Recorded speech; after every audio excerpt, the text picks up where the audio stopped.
ఎంతమంది ముఖ్యమంత్రులు give a big hand.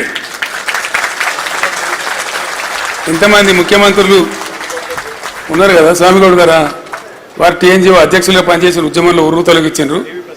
దేవి ప్రసాద్ గారు ఉన్నారు. వాళ్ళు ఎన్నడూ కూడా ఆ టీఎన్జిఓ ట్యాగ్ తీసేయలే. ఒకటే స్టేట్ కదనా, ఎందుకయ్యా మళ్ళీ తెలంగాణ పేరు మీద ఉద్యోగ సంఘం అంటే మేము తెలంగాణ ఉద్యోగ సంఘంగానే ఉంటాం, మంచి అయినా సరే చెడ్డ అయినా సరే అని ఉన్నటువంటి ఒక గొప్ప సంఘం టీఎన్జిఓ సంఘం.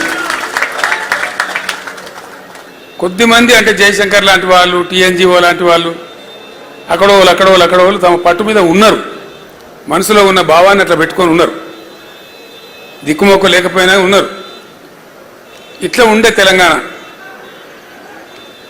నేను జయశంకర్ గారిని అడిగిన, సరే ఉద్యమం ఆరిపోయింది, ఎక్కడ లేకుండా అయిపోయిండు, ముల్కీ రూల్సే రద్దు చేస్తే మాట్లాడేవాళ్ళు లేకుండా పోయిండు, మరి మీరు ఏం చేసింది సార్ అని అడిగిన. ఏం లేదు, లెక్కలేసుకుంటూ కూర్చున్నా, ఎక్కడన్నా సుఖదగి పడేట్టు మీటింగ్ పిలిస్తే పోదుంటి, అందులో భాగంగా మీ దుబ్బాక కూడా వచ్చినా అని చెప్పిండు ఆయన.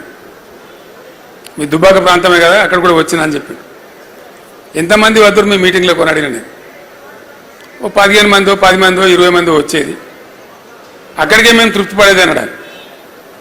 ఎందుకు ఆ ఉద్యమ ఆ సభలు ఎందుకు కొనసాగించారు అంటే ఆయన నికార్సైన తెలంగాణ వాది కాబట్టి నాతో ఒక మాట చెప్పిండు. ఏనాటికన్నా ఓ కేసీఆర్ లాంటి ఒకడు రాకపోతాడా తెలంగాణకు? వచ్చే నాటికి ఎవడన్నా ఒకడు వస్తే తాలూకాకు 10 మందో 15 మందో రెడీగా ఉండాలి తెలంగాణ వాదులు అనే దాంతో మేము కొనసాగించినాము. ఆ సోయి మిగిలింటే చాలు అనుకొని ఆ తిప్పల పడ్డాము అని చెప్పిండు ఆయన. అంటే నికార్సైన తెలంగాణ వాదులు, నిజమైన తెలంగాణ వాదులు అవి అట్లా పనిచేసిండ్రు, అట్లా ఉన్నారు. పాపం ఆశ లేదు, ఆదరించే వాళ్ళు లేడు, అన్నం పెట్టేవాళ్ళు లేడు, కార్లు లేవు, బ్యాండ్లు లేవు, మేళాలు లేవు, ఏం లేదు. వ్యక్తులుగా ఉన్నా కూడా వాళ్ళ పట్టుదల అంత గొప్పగా ఉండి పనిచేసారు. సో వారితో పాటు కొంతమంది సహచరులు ఎప్పటికప్పుడు షేర్ చేసుకునే వాళ్ళు ఉన్నారు. నిజానికి నేను ఉద్యమం ప్రారంభించేదాకా జయశంకర్ అనే ఒక వ్యక్తి ఉండని నాకు కూడా తెలియదు. I never knew.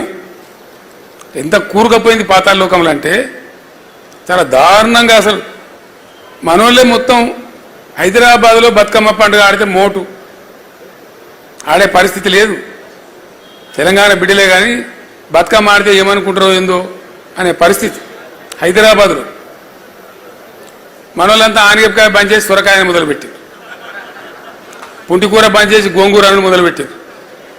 అంటే మన మాతృభాషను, మన స్వతహాగా మన పుట్టినప్పటి నుంచి ఉన్నటువంటి భాషను కూడా మాట్లాడితే మొరటేమో ఏమని అనుకుంటారేమో అనే స్థాయికి నెట్టివేయబడ్డ తెలంగాణ.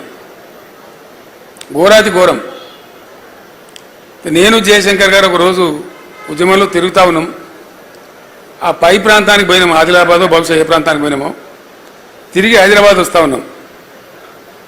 వస్తూ ఉంటే పైనుంచి కోరుట్ల, జగిత్యాల నుంచి ఆ సిరిసిల్ల మీదుగా వస్తూ ఉన్నాం. సిరిసిల్ల పట్టణంలో రాత్రి మేము 11:45 అవుతా ఉంది. కారు హెడ్ లైట్లలో కనపడుతున్నాయి, గోడల మీద నినాదాలు. విపరీతంగా 10ల సంఖ్యలో చచ్చిపోతారు. దుబ్బాకలో, పోచంపల్లిలో, సిరిసిల్లలో, ఇంకా అనేక చేనేత ప్రాంతాలలో డజన్ మంది చచ్చిపోడు, 6 చచ్చిపోడు, 7 చచ్చిపోడు ఒకటే రోజు.